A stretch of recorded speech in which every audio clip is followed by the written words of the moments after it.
Recess is a Disney animated series that premiered on ABC as part of Disney's One Saturday Morning in 1997.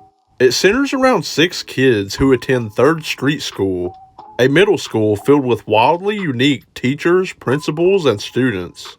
When it's recess time during the show, the kids have formed a society of their own. There is a king of the playground, and if someone does something bad in school, they get punished here. TJ and the crew often have to step in to keep everything on level ground if someone is power tripping. I really enjoyed watching Recess. The episodes were very well written and always had a good message. The series began to air regularly on the Disney Channel and was very successful, spanning 6 seasons producing 65 episodes in total, with the last one airing on November 5th of 2001. This same year, the movie Recess School's Out was released in theaters. Then Recess Christmas Miracle on 3rd Street was released on home video. After the show's initial run, episodes were then rerun on other channels like Toon Disney for years because it's a fan favorite. 2 other Recess films were released on home video in 2003. The last appearance of TJ and the crew was during an episode of Lilo and Stitch in 2006. One thing that is not well known amongst Recess fans is that the original pitch pilot titled The Break-In featured some very different character designs. We can see in this footage that TJ is without his trademark backwards cap. Ashley Spinelli is wearing different clothes and missing her signature yellow beanie. Gretchen has black hair instead of brown, as well as a different outfit. Mikey kept his original design from this pilot except for his red Converse shoes that would be changed a gray color. This pitch pilot was created in 1996 and is a huge mystery because it never aired. Co-creator of the show, Paul Germain, revealed that the original pitch pilot was just an animatic that was pitched to Disney, and the animators at Disney just went off of the original storyboards with the original designs, and that the short clips in the promotional commercial were specifically made for that commercial to promote the show. The original animatic of the Break-In episode has never been seen publicly. The only other thing from this pilot episode that can be seen today is this piece of concept art showing an early design of Vince, which was an extra on a Recess DVD. Jimmy Neutron is an 11-year-old boy genius that lives in Retroville with his mom and dad, usually accompanied by his robot dog Goddard. He makes inventions, helps solve problems in town, and goes through everyday life with his best friends Carl and Sheen. The character became a household name after the theatrical release of Jimmy Neutron Boy Genius in 2001. An animated series was made following the movie. It first premiered on Nickelodeon on July 20th of 2002. At this point, Jimmy Neutron was at the height of its popularity. An online game was made titled Jimmy Neutron Got a Blast Rocket Race. In this game, you can build your own spaceship to race in. To get new items for customization and other hidden content in the game, you would need to enter codes that could be found on Quaker Oats products and other random merchandise. Jimmy Neutron Got a Blast was heavily promoted during commercial breaks on Nickelodeon in 2002.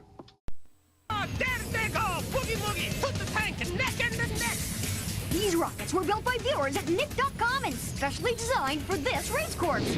Oh, these guys are so fast, it's gonna be so close! The winner is Boogie Boogie, and still the champion!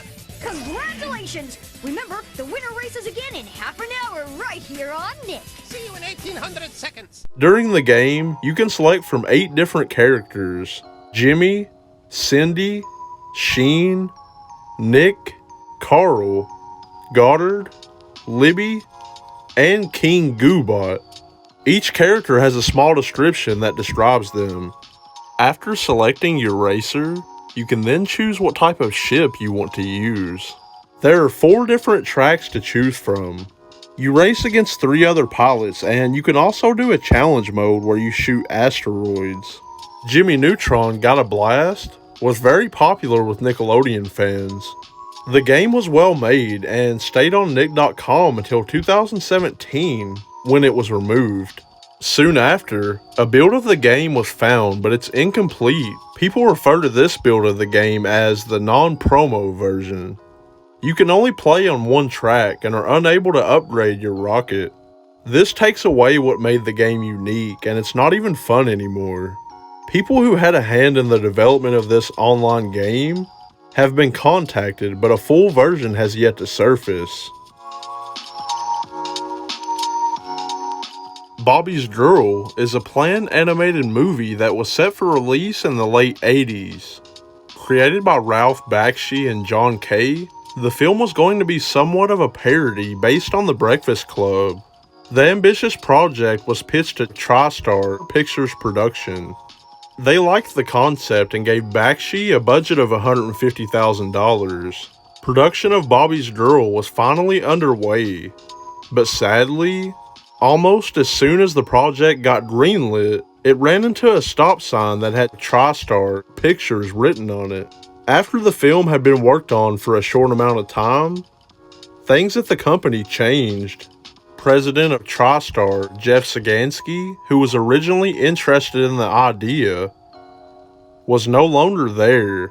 The new people in charge didn't see the potential in Bobby's Girl, and decided to not fund the movie any further. Even though we're not aware of the main story for the film, I think Bobby's Girl could have been something cool, and I really like the art style. What we can see of the unfinished project today are some pieces of concept art. It's unknown if any animation was completed during production, but after seeing this picture, it leads me to believe there was. These numbers look to be some sort of digital runtime, as if this is a screenshot from a scene. G.I. Joe, the movie, was created in 1987, based on the animated series and toy line. This direct-to-video film was produced by Sunbow and Marvel Productions. When production began, the plan was for G.I. Joe to be released in theaters. In the 80s, Transformers and G.I. Joe were two of the most popular toy lines. Sunbow and Marvel decided to make a film about the two franchises and assigned 2 separate teams to the projects. It was a friendly challenge between the teams to develop the better movie. Transformers and G.I. Joe would release very close to each other, with G.I. Joe planned to premiere first. One thing that many people don't know about G.I. Joe the movie is that Sergeant Duke Hauser was shot down by the Cobra Emperor Serpentor in the original cut. During production, the Transformers team heard about this plot point and were inspired to make a similar storyline for Optimus Prime. During the Transformers movie, Optimus Prime is killed by Megatron. This was a shock to fans, and audiences everywhere were not happy with the decision. Because of this, the team working on G.I. Joe made a decision to change the scene where Duke dies. Now, he has only fell into a coma, and at the end, it's revealed that he woke up. It's unknown if the audio was finished before the team made changes, or how much of the death scene was cut out. The full scene with audio could be locked away somewhere. For now, it's a mystery. Toon News is a CGI series that is hosted by a funny robot named Smokey Silver. Created in 2004, the segments would air in between shows on Toon Disney, showing news segments that would relate to the next episode of a Disney show. As Toon News went on, other characters were added and we got to see more of Toontown. Episodes lasted for 5 minutes and the show usually had a comedic tone. Creator of Toon News, Kathy McDonald, won a few awards for the show, and many viewers were a big fan of the Toon News format. The host would talk about Disney movies as well. 26 episodes were made for Toon News. Once the show went off the air, Smokey Silver disappeared. and no episodes of the show were available to watch anywhere. Finally, in 2017, creator of the show Kathy McDonald uploaded the first 3 episodes to YouTube. Another channel was made by her, and the next year, episodes 1, 2, 3, 4, 5, and 7 were uploaded. On one of the videos, a fan commented asking, "Where's more episodes?"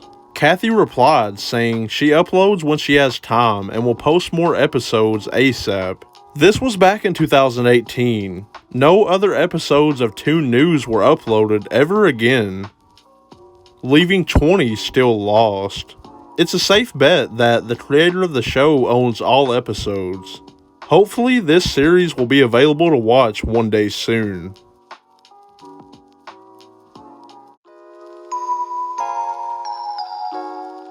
Disney's The Princess Academy was a planned 2D animated short film that would have centered around some of the main female characters from different movies by Pixar and Disney, like Snow White, Tinkerbell, Sally from The Nightmare Before Christmas, Cinderella, and even Violet from The Incredibles. Not much is known about the plot of this film, but it's been said that there was a new girl in the movie, and she was being taught by all of the former princesses at the academy. By the end of the film, she would be the newest Disney princess. Production began in 2009, and art for the movie would be done by David Kowina. Composer Alan Menken signed on to the project under the condition that the movie gets greenlit by Disney in the near future. This was great because Menken is an 8-time Academy Award-winning composer, so he definitely would do his part to create a masterpiece. Work was getting done and everything was looking great, but in 2013, Disney implemented some major changes and fired almost all of the amazing 2D animators that worked at the company. Director of the project Olivier Chapa and David Kowina were shocked at this change. They were now unsure of how to continue the Princess Academy. David Kowina spoke on the situation, saying, quote, "After months working on it with hundreds of storyboards and concept art, the Disney Animation Hand-Drawn Studios closed its doors. So there was no point for us to even show that project." End quote. With nowhere else to turn, the movie was cancelled. Even though a large amount of storyboards and art were finished, very few have been posted online. This project is one of the biggest what-ifs in the world of Disney.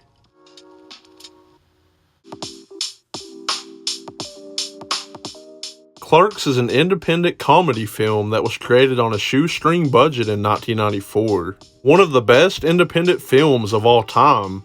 It jump-started Kevin Smith's career and led to many spin-offs. If you've been in the Stay Up Late spaceship for a while, then you'll know I've covered the cancellation of the Clerks animated movie and show, plus the awful attempt at a live-action sitcom. But now, it's time to talk about the reason Clerks 3 was never made. Very little info was leaked about the film other than the fact that it would take place shortly after the events of Clerks 2. And the intro sequence would begin in black and white as a throwback to the original cult classic. Then, after something terrible happens, the color kicks back in. An interesting element of Clerks 3 is that Randall was going to have a girlfriend. Speaking of Randall, in 2017, Kevin Smith broke the news of his new project, Jay and Silent Bob Reboot, also mentioning that Clerks 3 was cancelled. Fans were confused and unsure of the reason for cancellation, but happy for another Jay and Silent Bob project nonetheless. During an interview on April 1st of 2017 posted on the YouTube channel LRM Online, Smith was asked to please make a new Clerks. He responded saying, quote, "I would love to. I need the other guy to do that. We need Jeff Anderson, the guy who plays Randall. He doesn't want to do it. So yeah, sadly that gets put to the side. I want it so badly but can't do it without him. It was written for him, but the Randall part is the whole movie. Like it's Randall's flick." End quote. going on to say that he could never recast the role because Jeff Anderson is Randall. Also that he doubts Jeff will ever change his mind. Other than this, word of the third movie went quiet. 3 years later, during an interview on the YouTube channel Chuckload of Comics, Kevin Smith filled in the blanks on the plot of Clerks 3. The terrible thing that happens when the color comes back to screen is Randall having a heart attack. He wakes up in the hospital to Dante checking on him. Randall comes to the realization that he hasn't done anything meaningful with his life and he is 50 years old. So he tells Dante that they are going to make a movie and film it at the convenience store. The movie they make would be the original Clerks. Kevin Smith made a Twitter post showing him and Jason Mewes with Jeff Anderson. They agreed to restart production of the third film. Clerks 3 is being filmed right now at the original location from the first movie, and is set for release in 2022. Everyone from the second movie is reprising their role, so I can't wait to see the final product. All that can be seen of the original version of the film is a screenshot showing the title page of the script, dated March 8th of 2013.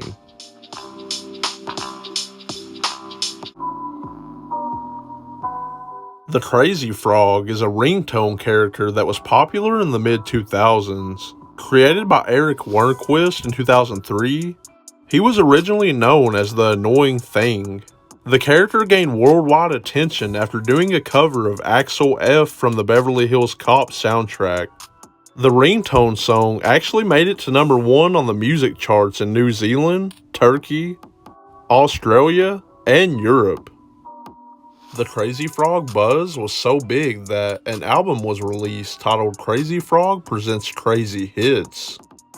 A single on this album called Popcorn was very popular and hit the top charts. The wave kept going as a second album called Crazy Frog Presents More Crazy Hits was released in 2006. And another 3 years later titled Everybody Dance Now. Video games, toys, and other merchandise were released for Crazy Frog. Some of you may own a piece of merch, but one thing many people don't know about the ringtone character is that a Crazy Frog movie was planned to be released in 2008. The plot is unknown. 52 1-minute shorts of the character were set to be uploaded online in order to promote the project. The animation would have presumably been done by Cactus Film, the company who made all of the Crazy Frog animations since 2005. The film was mentioned in a few articles and forums in the mid-2000s. This is the only evidence of the Crazy Frog movie. In 2020, an official Crazy Frog Twitter page was made, and when a fan inquired about the film, the account replied saying it was cancelled. Even though the Blue Frog was very popular, it seems wildly ambitious to make a movie about a ringtone character.